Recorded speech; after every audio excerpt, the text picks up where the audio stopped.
राजधानी दिल्ली और एनसीआर में मंगलवार की रात लगभग 10 बजे के बाद तेज भूकंप के झटके महसूस किए गए। इसके अलावा भूकंप के झटके उत्तर भारत के कई राज्यों में भी महसूस किए गए। काफी देर तक अफरा तफरी का माहौल रहा। लोग अपने घरों और दफ्तरों से बाहर निकले। पड़ोसी देश पाकिस्तान की राजधानी इस्लामाबाद में भूकंप के तगड़े झटके महसूस किए गए। ऐसे में डच शोधकर्ता फ्रैंक होगबीट्स की भविष्यवाणी की चर्चा होने लगी है। बीते महीने फरवरी में तुर्की और सीरिया में विनाशकारी भूकंप आया था, जिससे लगभग 50,000 से ज्यादा लोगों की मौत हो गई थी। तब डच शोधकर्ता फ्रैंक होगबीट्स ने घोषणा की थी कि अगली पंक्ति में एशियाई देश हैं।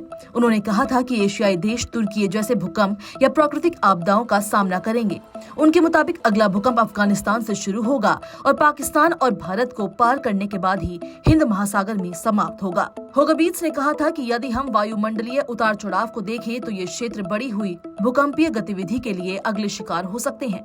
लेकिन साथ ही उन्होंने ये भी कहा था कि ध्यान रखें कि ये मोटे अनुमान हैं और सभी भूकंप पर्यावरण में अपना पदचिन्ह नहीं छोड़ते और वो हमेशा अपनी घोषणा नहीं करते।